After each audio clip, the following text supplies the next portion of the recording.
You are listening to the Boss Experience Podcast, a podcast with conversations about business growth, self-development, and maintaining a mindset to achieve business success. My name is Michelle Davis, and I am a business strategist and coach, and I am your host. Let's get started.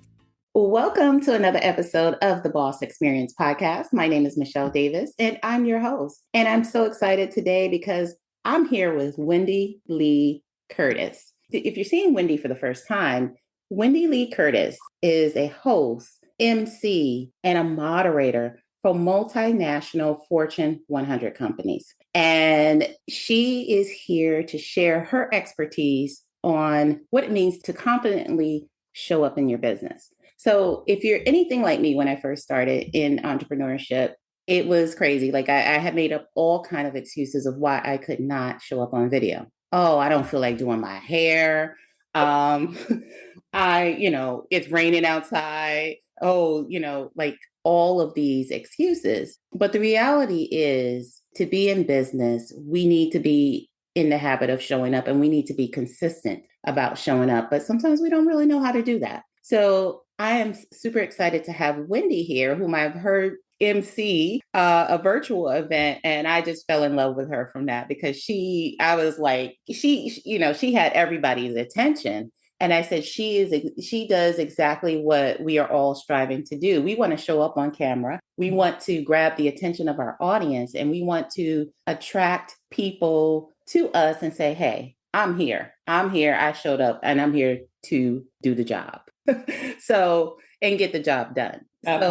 Get the job done. So I have a lot of questions for you, and I know you have a lot to share with the audience because I'm assuming you're an extrovert, but correct me if I'm wrong. Were you always an extrovert, or were you always someone that was like, show me where the camera is and I'm ready? Oh, Michelle. So first of all, thank you so much for having me. Honestly, it is my honor to be your guest today and to be having this conversation. It's a really, really important one, more now than ever, because the world that we're living in is in flux, and it's in the struggle of we really need people like the legacy leaders and entrepreneurs that you speak to and who come to you for manna, as it were, from heaven, to understand that it's never been more critical for the qualified quiet to show up. I like that. The qualified quiet. Yes. I have a very good friend. Her name is Meredith Feynman. She wrote this amazing book called Brag Better. If you don't have it, get it in rotation. And she actually trademarked and coined that phrase, the qualified quiet. But to your question, I think I'm more of an ambivert. I have moments when I love being connected to people, being in conversation, being in community. And then at some point I max out and I become a recluse for a few days. I am perfectly content to sit in my house for days and weeks on end. But there are things that can and do draw me out. And I understand this angst that people have around showing up on camera. It was not necessarily something that I longed for. In fact, as a kid, so we're talking about still photography, I remember actively avoiding still photos. I hated the way I looked in photos, like actively hated it. Never really gave a thought about appearing on video camera, but because in my mind, that was actually an extension of still photography. But my mother swears up and down, I sprang from the room with tap shoes on because I wanted to be on stage. I wanted to sing and dance on Broadway. And I knew that from a very, very, very young age. I was the kid that was glued to the television watching Harold and Fayard Nicholas, and the Metro-Goldwyn black and white films on Saturday mornings, Sid Charisse, Fred Astaire, Ginger Rogers. Like, to me, I was like, you can get paid to do it. Sign me up. Sign me up. So how did you go from, where you're like hesitant to be on still photography and now you're like this MC? And, based on what you've observed, because you've been in a lot of rooms with female entrepreneurs, hyping them up, getting them, ready for whomever's to come on, on the stage next. What are you noticing in these rooms? So it's a two-part question. One is, what took you from being, like, I don't want to be on still photography to being the, magnificent woman that you are now, the hype woman and, a sought after MC and speaker. And what are you seeing in the rooms? What's holding people back from, showing up for their business and showing up confidently for their business? So the first answer to your question is I actually achieved that dream of singing and dancing on Broadway. I actually manifested that. So I was a Broadway performer for years, Lincoln Center, Radio City Music Hall, Carnegie Hall. And that form is very different. And the way that you're trained to project in that space is very, very different. So in theater, we have this saying, play to the back of the room, play to the back of the house. And when you're on the stage, there's a hierarchy, whether people realize it or not. The stage is higher than everyone is sort of looking up. Even the front row people are sort of looking up to the stage. And inherent in that is this feeling of being imbued with power. That coupled with the fact that we get to escape into characters and costumes and lighting. So we get to suspend who we are and transplant that with someone else. And it's amazing what you can do and who you become when you can sort of set who you are aside. We've heard the saying a million times, act as if, fake it till you make it. In some very real ways, there are aspects of that are tied to being an onstage performer. The camera can be very unforgiving. I understand, I actually overstand the anxiety and the fear that people have around being on camera. People may not know this, but the events world actually has very strong ties to the Broadway community. A lot of the people on the production side of live conferences and events come from my world, come from that world. And so initially my entree into events was as a performer. I was being hired by production companies to dance and sing as entertainment for these conferences events. It wasn't until after 9/11, when I moved from New York to Las Vegas, that everything took a huge turn, 180-degree turn. Broadway was moving out west. And I thought that I would look more attractive as a hire if I was a local hire. They wouldn't have to pay the extra money to move me out, none of the per diem. I'm thinking like a business person. What I didn't know is they didn't care about that. They wanted the cachet of New York performers. So all of the auditions for all of those shows happened in New York. Everyone was hired in New York, and they were moved out en masse to rehearse and do those shows. I just come off the national tour of Mamma Mia. I had this kid to support and to educate. There was a private school that I really wanted her to go to because the public schools, some were a little, and so I had to figure it out. And our local ABC affiliate there had an open casting call. It was called the Great Traffic Reporter Contest. The long and the short of it is about 300 people showed up. I was one of them through a series of auditions and callbacks and live on air reporting. I landed the gig. So it was trial by fire. Hey, it's Michelle here from the Boss Experience Podcast. Are you a coach, consultant, or other professional service provider trying to figure out where your next client lead is coming from? There are professionals on LinkedIn closing more deals than any other platform. You want to know why? People log on to Facebook and Instagram for social purposes. However, people come to LinkedIn for the sole purpose of networking with other professionals and doing business. When you implement a LinkedIn strategy correctly, it makes the difference between scrambling for your next client and having leads flowing into your business. So my friend, Troy Hippolito, just so happens to be a LinkedIn expert. And when you work with Troy, you get the exact formula to not just get a lead, but actual clients. So if you need a dedicated done-for-you service or just the blueprint to be effective on LinkedIn, Troy's got you covered. Just visit CEOGamePlan.com to schedule a free, no-obligation call with Troy to see how you can leverage LinkedIn for your business. Now back to the episode. So if you want to talk about confidence and how to move from something that you have efficacy and confidence into something that maybe superficially you don't have a touchstone for, that's actually a perfect example in my own life. Mm-hmm. Because I think that people will look at my career or my trajectory and think, oh, well, that's a natural. No, it's not. Broadcast news has nothing to do with Broadway. Totally different skill set. Yeah, except that they're both high impact, high touch, highly collaborative environments, right? You have on a Broadway stage, you have 3 people telling you what to do while you're doing it. You have the choreographer, the director, and the music director. The choreographer's telling you how to dance. The director's telling you where to dance, and the musical director's telling you how to sing while you do all that moving and dancing. The same is true in broadcast news. You literally have someone in your ear as you're talking and delivering the news, telling you when to start, when to stop. There's breaking news. This is what's happening. You're not out there, so you have to rely on that team effort. And so you have to borrow. You have to borrow confidence. And there's two ways you can do it. You can either borrow it from the people around you. I'm humble. I don't have any problem telling some people, I don't know what I'm doing. I need your help. And I think a lot of people struggle, particularly women, struggle with that. We don't want to say we don't know what we're doing because that means we're weak. Why? Pride comes before a fall. You want to wait till you fall and then ask. Listen, I will tell somebody in a minute, you know what? I don't know what I'm doing. I actually told the general manager of the station when he hired me, I asked him if he was insane. I was like, are you insane? He's like, I don't think so. I was like, I don't know what I'm doing.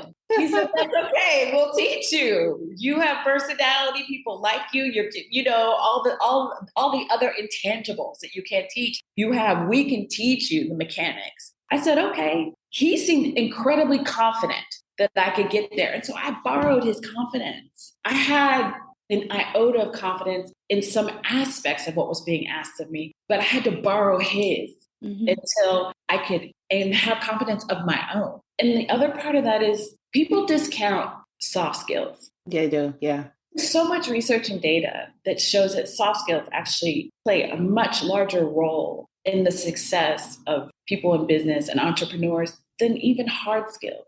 Don't discount the soft skills that you have, particularly for women, particularly if you are married or a mother. There is a lot of unpaid labor in those niches that transfers and translates into business. Absolutely. If we stay home or whatever, we think, oh, well, I just stay home and I take care of the kids. There's a lot. And as mothers, mother to mother, there's a lot that goes into taking care of the kids, taking care of the house. Even if you're going out to work every day, there's a lot that goes into that. And we discount that about ourselves. We think we don't have value. That's because we live in a world that says if you're not paid for it, then if it's not monetized, then it's not valuable. But we've seen how the currency of poor parenting plays out in a society. So clearly it matters, not just to the family unit, but to the society at large. Birthing and raising good citizens has a gross effect that's great for everyone. That's the net effect of that. So don't discount that. And again, I really want to disabuse people of this idea that it's not okay to make mistakes, because I made a lot of mistakes when I was on air at KTNB ABC, but it wasn't for a lack of trying. I was there early and I stayed late. I was promoted 3 times in one calendar year. Wow. I was employee of the month, 6 months into my tenure at that station, because I cared deeply about doing well. I did not want to be the weakest link. I was a part of the morning show, which at the time was number 3 in the market. And together we moved to number 1. We became the number 1 morning show. Don't be afraid to fail, because my granny used to say there's value in the valley. Yes. We learn. We learn in those failings. I hate that word, but I can't think of another one because it's early for me.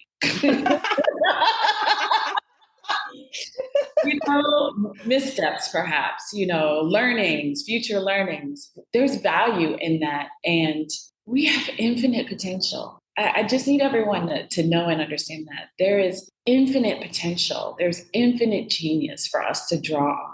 We just have to move all of the crap out of the way, all of the mind trash out of the way, polish it up so it can be revealed so that we can shine. And that's why mindset is so important with entrepreneurship, because people think, well, can I just show up and just make money? I'm going to make 6 figures, right? All I have to do is show up. No, you really, really have to do the work. And I always say, if it wasn't for entrepreneurship, I don't think I would have delved so much into self-development and mindset, because I was just moving along. I was good. I thought I was good.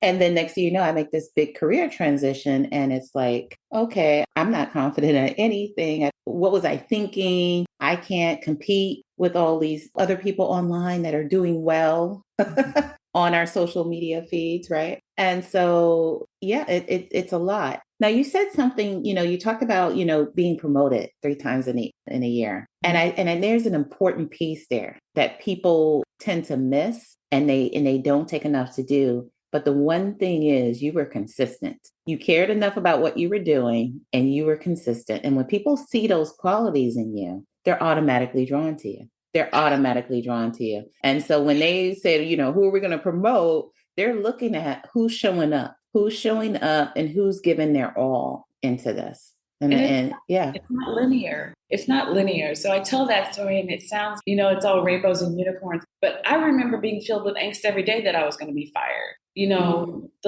That little voice, sometimes you can't see from inside your own jar, right? I definitely had insecurities around that work because I didn't listen. I had enough respect for the profession to know that you really should go through a formalized training before you're in front of the camera espousing the news. The only way I could sort of disabuse myself of that was to say, okay, well, I'm doing traffic, right? None of this is make it or break it. But then I had this great news director from Chicago, Italian-American guy. His name is Dick Tuniga. He has since passed on, but icon in the broadcast news industry. I'll never forget him calling me into his office. And I thought, well, that's it. I'm fired. They see through me. I'm a complete fraud. I'm totally screwing up. Like this is the narrative that's running through my mind. Otherwise, why is he calling me into the office? Sits me down. He says, "Morning, kid. How you doing?" Well, clearly I'm this close to being unemployed. Good. Are you enjoying what you're doing? Do you like it? I'm like, yeah, I love it. He goes, kid, traffic is bullshit. You want to be a news anchor? Michelle, I freaked out. I could not say no fast enough. No! He probably looked at you like you were crazy. 100%. And I really want your listeners to hear this, right? Because when I tell the story, it sounds, again, right? I said, no. Who does that? Who does it? I said, no. I said, but you know what? You don't have an entertainment reporter. And I have an entertainment background. I would love to do that. To which he responded, done. You're a new entertainment reporter. Go up to HR. And you're like, that was easy. Yeah. What I knew was I was already doing something new. And so that's something else for your listeners to understand is climb, reach by all means. But one of the best ways to really set yourself up for success is to leverage the truth about your current capabilities. I think it's perfectly okay for something to be just beyond your reach, right? Because that's an opportunity for you to fortify yourself, strengthen yourself, and reach that next rung. But I knew that if he threw me in that anchor chair, from watching it up close, I was like, yeah, that's how I really crap the bed. I said, but entertainment reporting was an interim step for me. And I was able to, a few months after that interim step, through movement in the station, we had people who were promoted, and then we had people who left to go do national news. And suddenly we had a hole in our anchor chair for the weekend morning news. And so despite my best efforts to avoid that, eventually I was drafted. It was me. The roster, the bench is empty, but by then I had more confidence. Right. And you said something too, you talked about, turning down this news anchor position, but also you quickly knew what aligned with your expertise, and that's entertainment. You're like, that is my strength. It's not so much that we're not going to have limited beliefs. Right. It's how we come out of it and how we combat it. So, some may say, okay, Wendee, you probably totally could have rocked that, that anchor position in that moment, but you're like, no. But you seized the opportunity to go with what aligned with who you were as Wendee Lee Curtis. You had this entertainment background. Yes. You're like, that is where I'm going to be the greatest asset. It was like the training wheels for me for the anchor position. So when I finally was moved up to the anchor desk, and by then this is a completely different news director, right? So the objective feedback that I'm getting is you're doing well at this, you're excelling at this, right? Because it's not even the same person. Now, at this point, it's a completely different news director because Dick has moved on, saying, no, Wendee Lee, you're going to co-anchor Weekend Morning News. Once again, are you insane?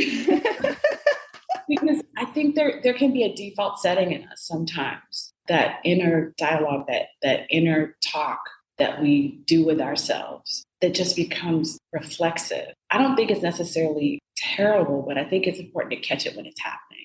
Yeah, so we can reverse it and flip it around. Yeah. And utilize it in a different way. And so thankfully, I was surrounded by people who wanted to see me do well. That helps. It can be very difficult to move in that way if you don't have that support around you. And it all worked out. It actually more than worked out. Absolutely. So if someone's watching this and they said, well, I like her, there's a lot I need to work on. How can I work with Wendee? Oh, child, reach me on LinkedIn. I'm the queen of the DM. I respond to every single DM. Yeah. So here's what I'll say to your viewers also is you're more than worthy. A lot of the anxiety around appearing on camera is all of the preparation that it takes before the camera actually turns on. I actually feel like that's the part where people move into the spin cycle and they have a really hard time stepping out of it. What you want to do is make as much of that process default as possible. If you're using a tripod and you have your phone on it, and this is what you're recording off of, and you're always having to fiddle with the settings, you want to mark the floor with glow tape, exactly where the stand should go. You want to mark the telescoping rod with glow tape so it comes up exactly. So all of that is default. All of your lighting, all of your mics, everything has a set place to be, and it's clearly marked. Like you could do it on your worst day with no coffee and a sty in your eye. You could still everything to be default. Yeah. All of the technical stuff like that defaulted. And for those moments when like you're just not feeling it, we all have, as a creative, I know the power of our craft. I know that people live their entire lives through the soundtrack of our work. You need a hype playlist. You need a hype playlist that you play so that when that music starts to play, it moves you into the mind space and the heart space of being excited and ready to communicate. Because that's all you're doing. Right. And you got to rev your spirit up. You got to you got to motivate yourself. Gospel music, if it's Lizzo, if it's Bruno Mars, if it's country and whatever makes you just like, if you tried to sit still, you couldn't. Because when it comes on, it literally moves you. If you want to move other people, you have to be moved. You have to prime the pump. I don't know people. I had a grandma and granddaddy that had like all these sayings. Yeah. Old school. They had a well. And if you wanted water to come out of, you had to prime the pump first so that the water would come out of the well. The same is true before you appear on camera. You want all the technical aspects of it to be default setting. Everything is marked. You're literally just flipping on switches. That's it. If you don't love the way you look that day, there are all kinds of little filters on Zoom that soften our appearance. There's any number of tricks, gentlemen and women that we can do to look and appear better on camera. There's nothing that makes you look better than a bold color. That's a really great way to fake the funk. Like this green that I have on, something solid, no patterns. All of that can buoy and lift your appearance on camera. Get your music on, get your notes in front of you, and turn on the camera and go. And leave that tiny little critic, somewhere else in the corner. Nobody's perfect. I don't care what it looks like on camera. Behind the scenes, a lot of these folks are a hot mess. The world from experience. Yeah, the world needs your genius. You and I were talking before. We have a lot going on in our lives. A lot of people do. The world is on 10 right now. Yes. On fire. So please give yourself some grace. Give yourself some grace and please share your genius. It's imperative. It's not, oh, wouldn't that be nice? I need you to hear me. It's imperative that everyone who is working their zone of genius is sharing it with the world. We need y'all. Yeah, because if you're not sharing it, people don't know you're out there. They don't know you're out there. And so if the people don't know you're out there, how are they going to do business with you? Well, you've been such an inspiration, Wendee. Now I'm gonna pull a final word out of you, and then I want you to speak out like the spelling of your name because it's not a traditional spelling, so people can find you on LinkedIn if they're listening to the audio version of the podcast. And so, final word, and then how can people find you? Who are they? Are they looking for Wendee, Wendy, or are they looking? No. I have cousins that still spell my name that way, and I literally won't respond to them on social media. I was like, "You're related to me. You don't know how to spell my name. You. It is my pet peeve." So the easiest way to do it is all of my Broadway friends call me Wendee Lee because my name is spelled Wendee. So the double E replaces the Y. My name is full of E's. Lee is spelled Lee. And then Curtis is Curtis. So my complete name is Wendee Lee Curtis, spelled WendeeLeeCurtis. Awesome. So Wendee is on LinkedIn, so you can DM her, and you should be on LinkedIn anyway. If you're listening to this, you're watching this, don't have it in your head, oh, I'm not on LinkedIn, so I guess I can't reach out. Get on LinkedIn. Get on LinkedIn. You should be on LinkedIn. Final words. I think the linchpin, one of the pillars of our purpose right now is reimagining the world, not tearing it down because that's a different energy, but reimagining it. I want you to center yourself in this idea of reimagination, of moving, speaking, showing up powerfully, passionately, consistently, because the world needs your light. You are a part of this renaissance. You are a part of these new and better days. So step into it, shine your light and step into it. Awesome words. It's truly been a pleasure, Wendee, to have you as a part of the Boss Experience podcast. And I thank you so much for sharing your wisdom, sharing your experience, and sharing your light with my audience. Thank you so much, Ashe. I appreciate you. Thank you so much for having me. Oh, thank you. And with that being said, that concludes this episode. I look forward to you tuning in to the next episode of the Boss Experience podcast. This is Michelle Davis, along with special guest Wendee Lee Curtis, signing off. And we hope to see you soon in our DMs and in our social media and working with us. Talk soon. Hey, it's Michelle here from the Boss Experience podcast. Not too long ago, my identity was stolen, but not the way you think. What they wanted was access to my Facebook advertising account. They posted inappropriate content on my personal Facebook page and got my account shut down by Facebook. And the crazy thing is, while my account was shut down, somehow the identity thieves were able to access my ad account, add fake credit cards, run ads, and even make sales, all while I was fighting with Facebook to get my personal account and ad account restored. This situation could have easily been catastrophic. The crazy thing is, I had no clue this was happening because Facebook locked me out of my account. All I have to say is, when things happen like this, it's good to know ID Shield can help. They not only alert you if there is a problem, but they help you restore your identity to pre-theft status. So whether you are protecting your business, yourself, or your entire family, ID Shield has your back. So if you want your identity protected, visit phenomenalboss.com and click the ID Shield tab on the page to select the identity protection plan that works for you. And ID Shield is a subsidiary of Legal Shield, so they know a little thing or two about keeping you and your personal information safe. Now back to the episode. Thank you for tuning in to the Boss Experience podcast. Don't forget to leave a review for this episode and tune in next time.